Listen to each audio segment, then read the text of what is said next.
지금부터 요나 사건에 대한 재판을 시작하겠습니다. 본 사건은 하나님의 명령을 거부하고 도망친 선지자 요나의 책임을 묻는 것입니다. 먼저 검사 측의 신문이 있겠습니다. 네, 재판장님. 요나는 분명한 하나님의 명령을 받았습니다.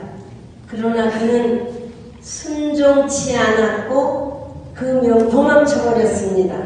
그 결과 배 안에 있는 사람들을 모두 위험에 빠뜨렸고 결국은 바닷물 속에 들어가게 되었습니다.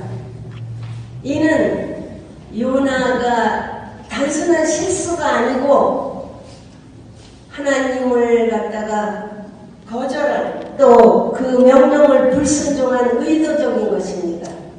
따라서 그는 이에 상응한 처벌과 책임을 져야 할 것이라고 사료됩니다. 존경하는 재판장님, 요나는 단순한 반항자가 아닙니다. 그는 니느웨의 악함을 너무나 절실히 알고 있었습니다. 니느웨로 말하면 천하가 다하는 범죄 도시요, 그가 부족한 일들이 매일 일어나는 범죄 도시였습니다. 그러나 그는 하나님의 뜻을 따라서 테러의 위험을 무릅쓰고 더운 여름날 땀을 뻘뻘 흘려가면서 거리에서, 광장에서, 또 골목에서 하나님의 명령의 멸망의 경고와 회개를 절절히 호소했습니다. 이것이 작은 일입니까? 따라서 그는 정력과는 상을 받아야 될 사람이라고 생각합니다. 검사는 증인을 세우시겠습니까? 네, 선원을 증인으로 세우겠습니다. 증인께서는 그 상황을 말해 주실 수 있으십니까?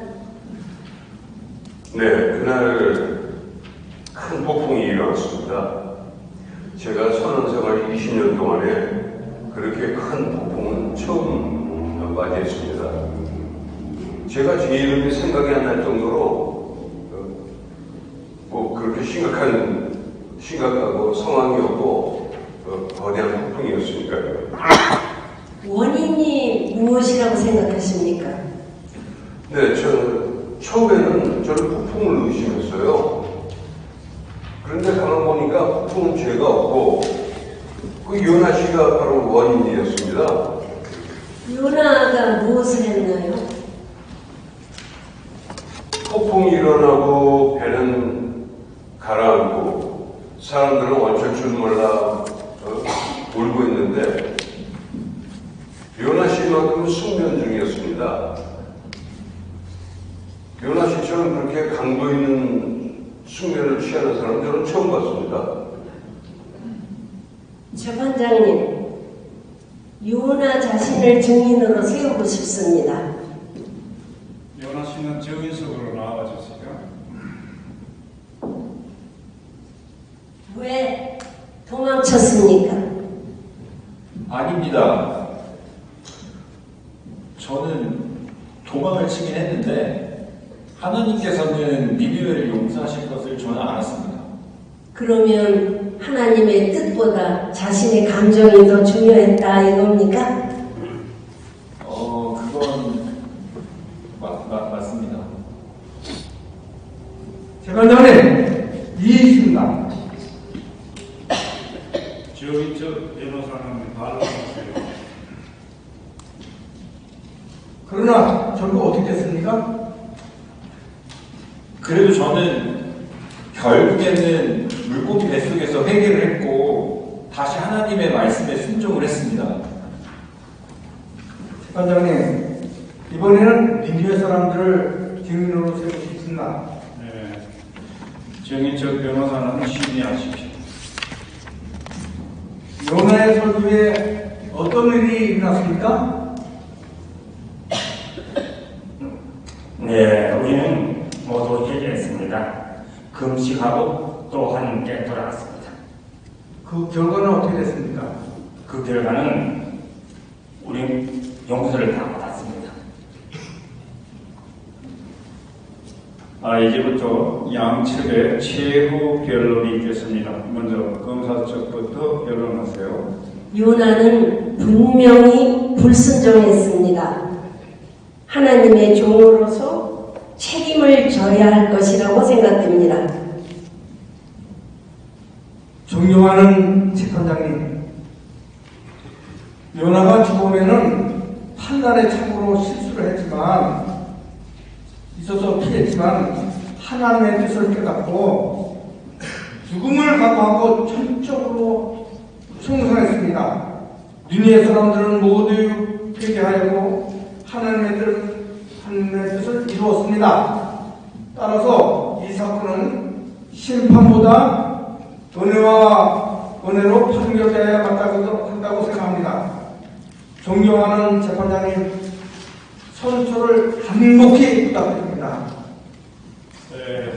예시원 여러분들은 어떻게 생각하십니까?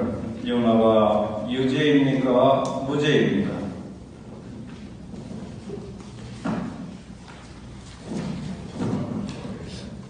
대답하세요.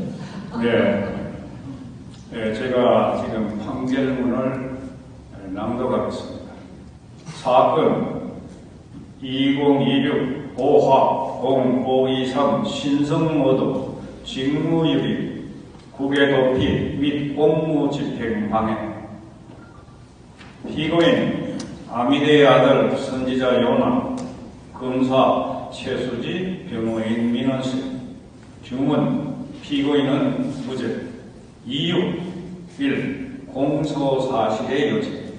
본건 공소사실의 요지는 피고인이 니느웨로 가라는 여호와의 엄중한 명령을 거역하고 다시 스스로 도주하여서 선지자로서의 직무를 유기하고 대풍랑을 초래하여 공공의 위험을 유발하였습니다. 니느웨의 구원을 원망하며 신성한 통치권에 도전하였다는 점입니다. 판단, 무죄의 이유. 본 재판부는 피고인의 행위 자체는 실정법과 의무를 위반한 것으로 보입니다. 다음과 같은 특별한 사유로 인해 피고인에게 형사 책임을 물을 수 없다고 판단합니다.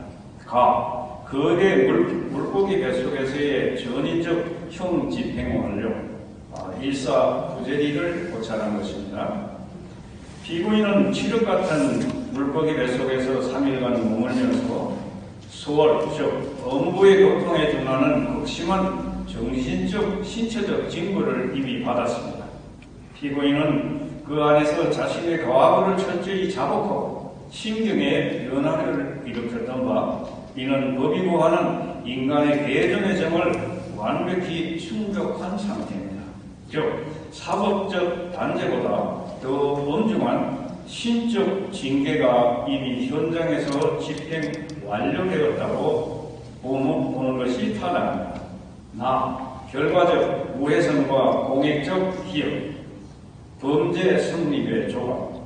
피고인이 비록 우회로를 택했지만은 결과적으로 니느웨 성에 도달하였고,